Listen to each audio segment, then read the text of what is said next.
ABC 6 News 11 at 11 starts right now. Now at 11, 20 grand a day and no end in sight. That's what the Washington Bridge closure is now costing the city of Providence. We'll break down the financial impact. Plus the latest developments that might make your commute on 195 into Providence a little smoother when the DOT expects to have bypass lanes open. And a popular restaurant in Cranston closed down after serious health code violations are discovered. We'll get to those stories shortly, but first tonight at 11, our coverage of the commuter crisis. As we take a live look at the Washington Bridge through our Skycam HD on this Thursday night, DOT Director Al Vitti saying today there is some good news on the horizon. 2 bypass lanes for westbound traffic on 195 will be open by Saturday morning, he says, at the latest. Pavement work was done today. Striping work should start overnight or tomorrow. And then the final step is getting road signs up. Al Vitti expects that to make everything flow a lot smoother, even though it won't be back to normal. But we ask you to kind of bear with us through this next phase. And as happened with the opening of the detours, over a 2-day cycle, people begin to find their personal preference of routes, and that balances out the traffic a little better and makes things flow better.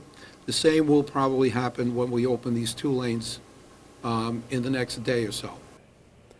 Now, we also heard from Governor McKee today, who says he signed a formal request to the Federal Small Business Association to get help for small businesses. The governor says he was assured that request will be signed and programs will be activated to help Rhode Island. Well, the domino effect of all the gridlock has created a tsunami of problems for the state, cities, and businesses. Thanks for joining us at 11. I'm John DeLuca. ABC 6 News reporter Josh Kerman kicks off our team coverage tonight with a look at the rising costs as repair work continues. Businesses as far as East Greenwich reporting a record number of canceled parties, appointments, and food deliveries. The Secretary of Commerce says 200 businesses have reported losses to the governor's office, and 150 businesses have filled out a financial assistance form from the city of East Providence. We're hearing from businesses, we're hearing their concerns. If there are businesses who still have concerns, we need to hear from them. Please call 521-HELP, HELP, or reach out to commerceri.com so that we can work with each one of them to address the issues. And I'll say it and I'll say it again. Keep your holiday plans, keep your reservations, shop small and shop local. Governor McKee signed a formal request to the Small Business Administration for low-interest economic injury disaster loans this week to try and ease the burden, but also said the state can't put a number on the overall fiscal impact yet. We don't have a calculation on that. We want to minimize it as much as we can, and we're in a position to do that. We will be calculating all these things, and I mentioned today at the press event, we're going to have certainly a review, certainly an oversight, and we're going to get those numbers, but it's too premature to say that right now.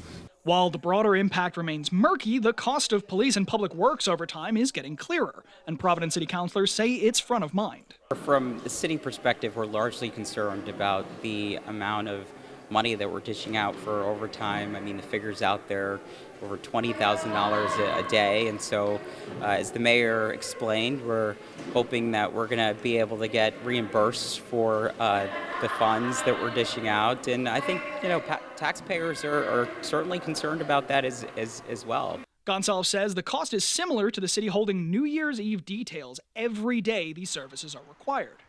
The initial renovation work on the Washington Bridge, which started back in 2020, was estimated at around $78 million.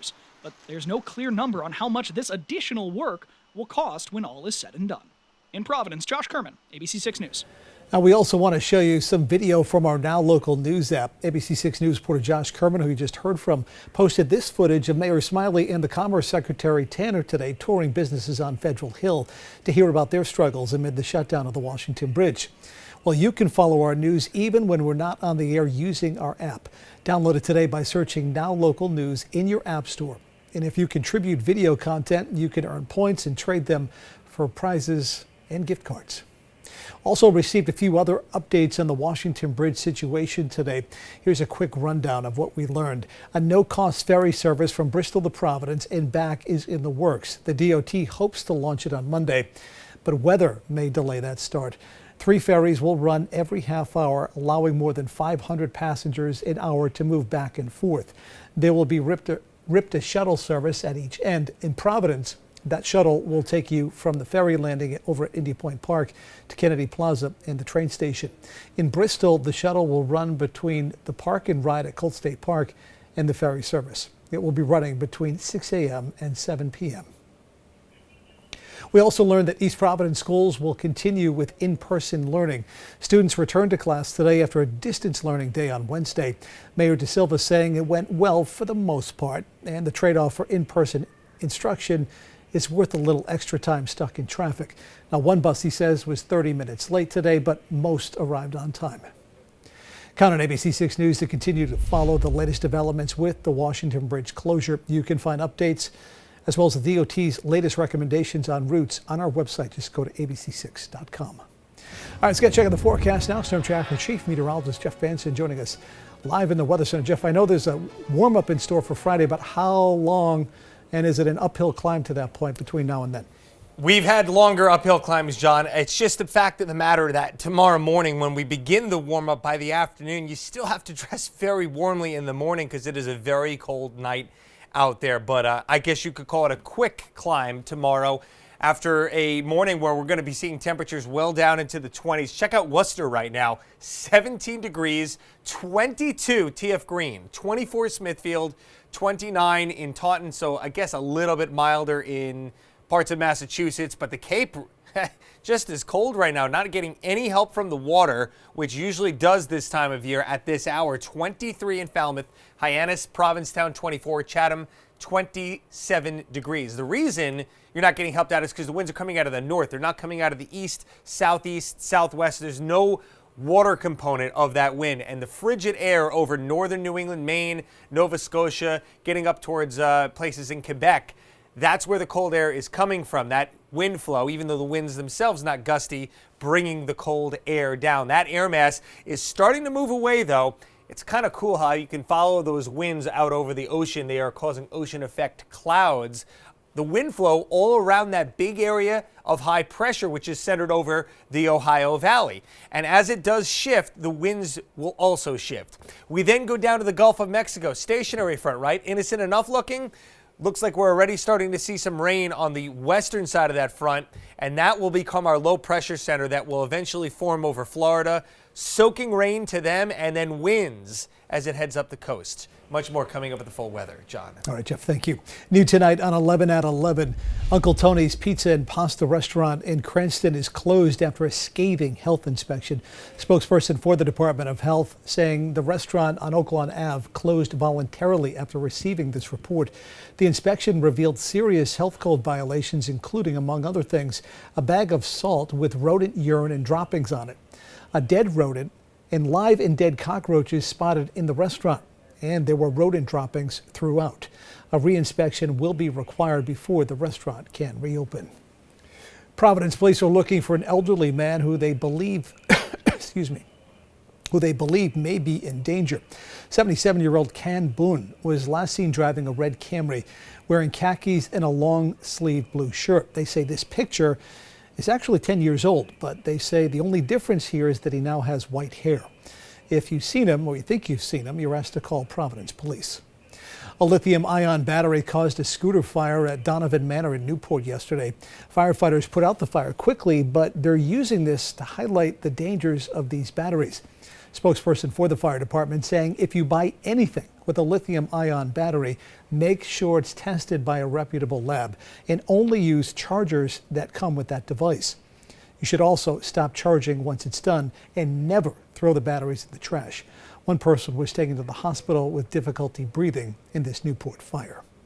Rhode Island FC is adding 250 seats to Bryant Burns Stadium ahead of the inaugural 2024 season. Rhode Island FC is using Bryant Soccer Stadium for that first season, while construction on the team's stadium in Pawtucket is completed at Tidewater Landing. The 250 additional seats bring the total to over 5,200 now at Bryant. The club saying it has season ticket holders from each of Rhode Island's 39 cities and towns. Play begins in March. Happening across New England, today marks 11 years since the Sandy Hook tragedy. And to honor the 20 students and 6 adults murdered that day, Governor Lamont ordered flags to fly at half-staff. Now, the city has a memorial in place which has paths and a fountain in the center with the names of the victims on it. Now to the latest on the Israel-Hamas war. From a traffic nightmare here in Rhode Island to a temporary traffic nightmare in Boston. A group demonstrating in support of a ceasefire in the Israel-Hamas war walked from Boston City Hall to State Street, tying up traffic for a long period of time right during the evening commute. Boston police advised drivers to avoid a number of streets downtown right in the middle of that time period. It was a mess. Well, the Biden administration saying it is now urging Israel to start planning for a more focused long-term military operation in Gaza as concern grows about the well-being of hostages and civilians. Here's Jacqueline Lee. A high-stakes meeting in Israel. National Security Advisor Jake Sullivan urging Israeli Prime Minister Benjamin Netanyahu to scale back the military operation in Gaza amid a soaring civilian death toll. He did talk about possible transitioning from what we would call high-intensity operations, which is what we're seeing them do now, to lower-intensity operations sometime, in the near future. World leaders still focused on getting hostages home. ABC News speaking to freed hostage Raz Ben Ami. Released from Hamas captivity just 2 weeks ago, her husband is still being held hostage. How can I be okay when he's there and I'm here? And we miss him. We want our family back together. That's what we want. That's all we want. President Biden facing mounting questions on the bombing taking place in Gaza as the U.S. continues to give Israel military aid. I want them to be focused on how to save civilian lives, not stop going after Hamas, but be more careful. Aid for Israel currently tied up in Congress as lawmakers negotiate over additional aid for Ukraine and security at the southern border. Senate Majority Leader Chuck Schumer announcing the Senate will delay its holiday recess to keep talks going. This might be one of the most difficult things we have ever had to work through, but we all know that so much hangs on our success. We know the world is watching. Back in Israel, Raz tells us she is so traumatized from her hostage ordeal, she has not shared the details with her daughters. She says she will continue to fight for her husband's safe return. I just want him back. All the hostages I want back. It's not fair. Jacqueline Lee, ABC News, Los Angeles. Still to come tonight at 11. The Patriots, we know, are out of the playoffs, but there are still important games to play. Ian has a look at the team's preparation for the Super Bowl champion Chiefs. And the full 7-day forecast is also on the way. But before we go to break, we want to remind you about our Now Local News app. If you see active weather, and it's safe to do so, send it to our app or just send us a great sunset. You can scan the QR code on your screen and send in your video content. You're watching ABC6, Southern New England's trusted news source.